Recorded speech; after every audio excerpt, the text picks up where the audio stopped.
equity mates. I will say this about investing. Everything you do learn is cumulative. What I learned at 20 is useful. So this is an Equity Mates jumper. They're on sale now, equitymates.com/shop. Get them before they run out. So I think one red flag that you should always look out for is the management team and their history. If a management team has history of misleading the market or doing things that you wouldn't want to see as an investor, that is the number one red flag.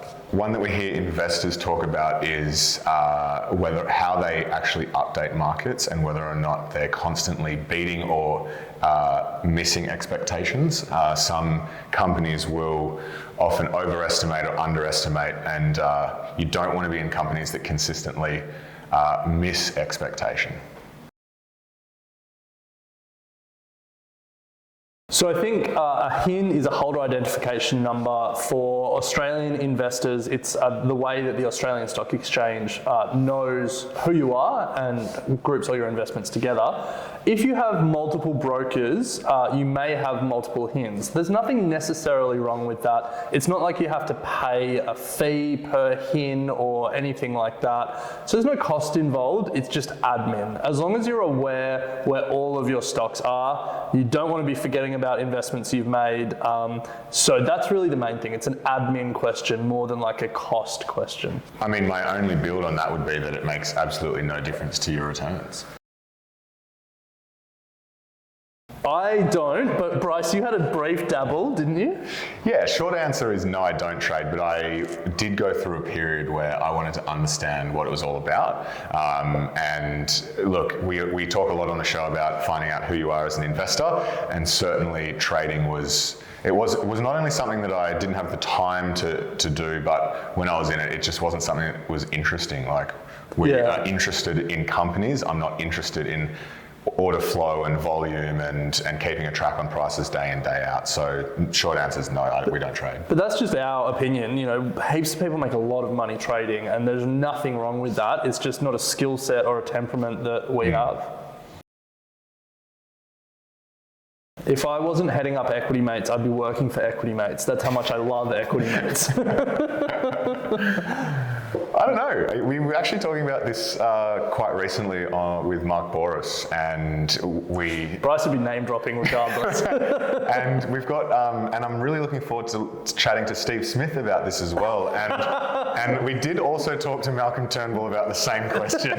So, what would we be doing? We don't know. I have no idea. I think it's hard to look into a crystal ball, but I think I'd still be in the corporate world. Yeah, looking for an escape to try something entrepreneurial. I mean, I was at Coles before this, and I loved it. I loved the challenge of it. It was fast. It was an interesting job, so I'd probably still be there, getting my 5-year badge, and then my 10-year badge, then my 20-year badge. There were a few people that had 50-year badges there. Could have been me. Well, we did an episode on this quite recently as well on our Get Started Investing series, and there's a lot of cliches. It's like, you don't need to know everything. It's not as hard as you thought. Like, you don't need heaps of money. But I think we sort of had a bit more of a think, and some of the key takeaways for us in that episode anyway were it's not one or the other when it comes to the type of investor you need to be. You don't have to commit to value investing. You don't have to commit to growth investing. You can have a mix and don't feel like you're in one camp the whole time. What about you, Ren? Well, you asked one thing, I'll give you two. First of all, I wish I knew about Bitcoin, because I would have made a lot of money. But second of all, I wish I knew the decisions you have to make and the decisions you don't have to make. And importantly for me, a decision you don't have to make is what stock to invest in, because there are index funds and ETFs that give you groups of stocks. I thought you had to make a decision about what stock to invest in. I chose one stock and I lost all of my money. So knowing the decisions you have to make and the decisions you don't have to make would have saved me a fair bit of money. One of my favorite, I'm not going to say millennial money because we say it a lot. And this is not quite an investing book, but one that I keep harping on about that Ren's going to make a comment on. But it's A Ride of a Lifetime, written by Bob Iger, former CEO of Disney. It's not necessarily going to tell you how to invest, but it's epic insight into how some of one of the best CEOs in the world went about managing a business, and gives great insight into how some of the best businesses in the world are managed and what you can look out for. Ren has mentioned management as a red flag. This gives great insight into what good management can look like. So, favourite book for me as a beginner investor, Millennial Money by Patrick O'Shaughnessy. It's just a really simple distillation of how to get started investing. For more advanced investors, for people that want to invest in individual stocks, there's a variety, but one that's really stuck with me is The Outsiders. It profiles 8 CEOs that just had incredible market-beating returns for decades and looks at how they did it, the commonalities between them, and it's a really good one if you want to start looking at individual companies and assessing individual CEOs.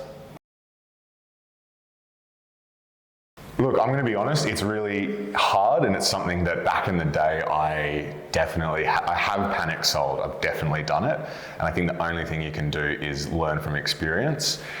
We are fortunate enough now to have been doing this podcast for 5 years and have, I think, drilled into ourselves that there's no need to panic, and it just comes with, I think it just comes with experience. Like, you are going to feel like you want to panic. But sticking to your strategy, I think, is one thing that I've learned to do. Just don't touch your portfolio, don't look at it, head in the sand. Yeah, it's really easy to look at your brokerage and panic, Google what the market has done overnight and panic. And I think the really important thing is understanding why you invest and not losing sight of that because markets have fallen in the short term, because no one is investing because they want to be rich in 3 months. Well, if you are, I've got news for you that it's probably not a great strategy. You're investing because you want to build wealth over the long term. Markets historically have always rebounded from the depths of the GFC, the tech wreck, the COVID crash, the 87 Black Monday. Go through history, you'll find so many market crashes. But the market grinds upwards as economies get more productive and people invent new products and companies figure out better ways to do things and to make money off it. And you just got to remind yourself of what you're investing in and why you're investing. And honestly, I sleep like a baby at night. Nice. I like this one. We have spoken before, I don't know what you're going to say, Ren, but we've spoken before about having a stock exchange that doesn't show you the price of the stocks other than every quarter or every half. If you're going to make an investment, who cares what the price does every day? The stock exchange will tell you what it is in 3 months' time. It'll tell you what it is in 6 months' time. Other than that, leave it at that. Just like housing prices. So on that point, it's Elon Musk and SpaceX are being looked at in private markets as an example of how companies can stay private for longer.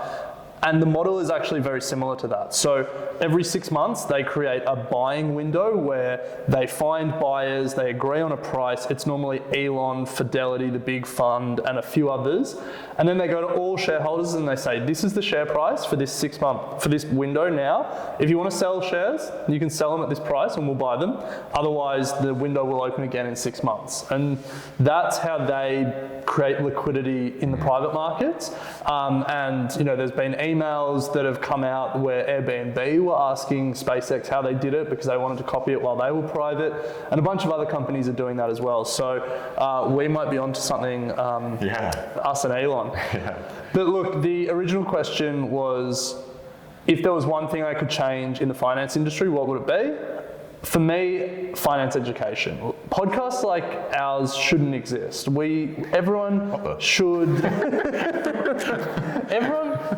have a base level of financial literacy that they don't need 2 people talking about stocks because they feel comfortable learning about it themselves and they have a base level of knowledge to ask the right questions and to take control of their finances. But the fact is, there's not a lot of podcasts for other subjects that should be taught at school because we learnt it at school. We know the basics. And I don't know why financial literacy isn't one of those things, but that is what I would change. Thanks for sending in your questions, everyone. Hope you've enjoyed installment number 2 of Get to Know Ren and Bryce, otherwise known as Ask Us Anything. Keep the questions coming in. You can comment below. Otherwise, contact at equitymates.com or alf.eddy@gmail.com. I will say this about investing. Everything you do learn is cumulative. What I learned at 20 is useful.